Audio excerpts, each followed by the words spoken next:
Morning, everyone. It is 6 a.m. on your Wednesday morning. Time to rise and shine. I'm Shannon Curtis. And I'm Tim Pham. We're halfway through the work week, friends.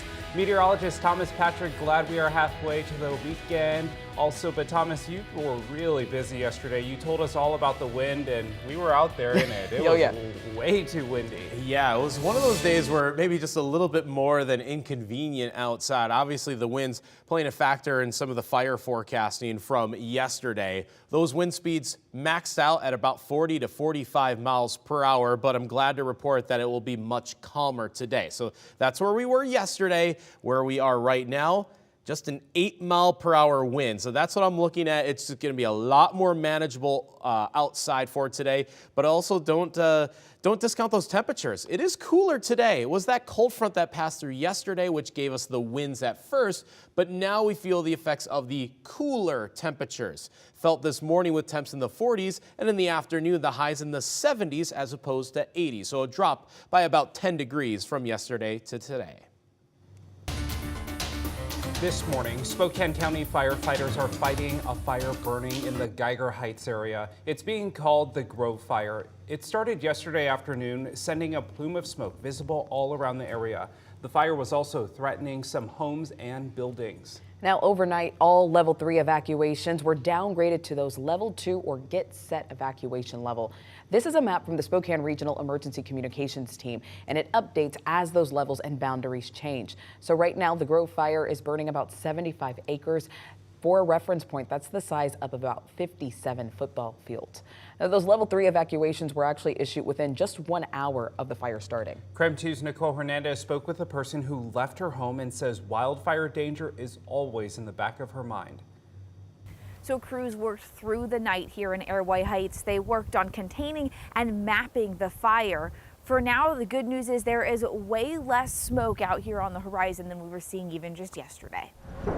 With high winds, the Grove Fire sparked and spread quickly. I want to say around 2 o'clock, my husband noticed the smoke. Within the hour, Marcy Firestone was having to evacuate. I take all my pictures and I don't care about the rest. It's just, material stuff. I'm not going to stay and fight till the, end. Hopefully we've got enough green around this, but you never know. Marcy lives here along Hallett Road, close to the fire, but not as close as others. Oh, we have neighbors down there that are right in the fire danger there. Yeah. I mean, it's always on your mind out here. There's fires. The Department of Natural Resources was able to call on air support for the fire. For hours, planes were dropping water. One tanker even dropped thousands of gallons of retardant. As crews continue their work, they're asking people in the area to give them space. I know as exciting it is to come and see a fire, to come look, especially when we have aircraft on it. Keep the roads free, stay out of there, because it slows down our response, and it can also hinder people seeking to leave the area. People like Marcy, who are all too familiar with this site. Every year when it's fire season, you just, it's what you got to look forward to. You got to just be on alert. Yesterday, those gusty winds, though, played a role in fueling wildfire risk also in central Washington. So all evacuation levels have been now reduced to level 1 for the Palisades Road fire that's burning in Douglas County. According to the Douglas County Sheriff's Office, that fire started around 10 p.m. on Monday. The Sheriff's Office says there are no buildings at risk, and so far there's been no loss of property. And we're also keeping an eye this morning on the Pioneer Fire that's burning along the north shore of Lake Chelan. That's about 30 miles from the actual city of Chelan. The fire has grown to just over 650 acres. Now, level 3 evacuations are still in place this morning for the Rex Creek area. That means that people in that area need to leave now. That fire is still 0% contained. The time now is 6:05. Let's take a look at your morning rush. More news in less time. For a second time in 1 week, the Pride mural in downtown Spokane has been vandalized. This time, vandals used paint to vandalize the mural. Last week, police arrested 3 teens for defacing the mural with scooters. This morning, Spokane police are investigating the recent vandalism. Happening right now, Spokane police are still searching for a suspect in a deadly hit and run. It happened in downtown Spokane yesterday. Police say they found a woman lying face down in the road at Brown and Main. She was taken to a hospital, but unfortunately she did die from her injuries. Police say she was hit by someone driving a car, but they have not found the suspect yet. If you have any information, call the number there on your screen. Sharing the good this morning, 21 regional nonprofits received a total of $372,000 in grants from New America Credit Union's charitable fund. Among them are Vanessa Behan and Second Harvest Inland Northwest in Spokane. Safe Passage in North Idaho also received grant dollars, and the funds can actually be used to provide housing, meals, education, and more. This morning, the Spokane Indians are in first place in the Northwest League standings. They are ahead of Eugene by 1 game. Spokane won the first game in their 7-game series last night against Vancouver. The first half of the season comes to a close on the 20th. If the Indians hold on at the top of the standings, they guarantee themselves a spot in the playoffs. Happening tonight, starting at 5:30, the Artisan Night Market is returning for another night in North Spokane, and this is happening at the Comlini Estate. The market has food, music, drinks, and retail. The market also screens a movie at sunset, which is so fun. Tonight's movie is Raiders of the Lost Ark, and the best part, all of this is free to attend.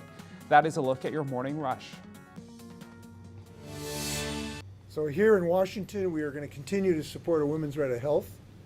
We're going to continue to fight for access to reproductive health services, and we're going to continue to protect the privacy of women's right to health care in the state of Washington. Yesterday, Governor Jay Inslee issued a new directive requiring all hospitals in Washington state to provide emergency abortion services. This directive will now require hospitals to treat patients who may need medically necessary abortions as a complication of pregnancy or labor. In the meantime, State Attorney General Bob Ferguson has joined a federal lawsuit now accusing Apple of illegally monopolizing the smartphone market. 19 other states have signed on to the lawsuit with the Department of Justice, which was filed in March. The DOJ claims Apple uses anti-competitive tactics like degrading how Android messages appear on iPhones, blocking new apps on the iPhone operating system, and restricting competing smartwatches from working with iPhones. Apple has denied the allegations. As we take a look at our weather forecast, it will be slightly cooler today as a result of yesterday's cold front. We're feeling that this morning with our current temperatures in the 40s. We'll feel it this afternoon with expected highs in the 70s as opposed to 80s. In fact, yesterday 84, today 74. So it'll drop by about 10 degrees kind of on both ends of the scale, both the low and the high temperatures. But it is quite clear across the northwest. In fact, a much more calmer high pressure region will slide in overhead, meaning our winds are a lot calmer today and tomorrow. They'll be back in play Friday and Saturday. Coming up, I'm going to be detailing just how strong the winds will be this time around as you see yet another temperature drop heading into the Father's Day weekend.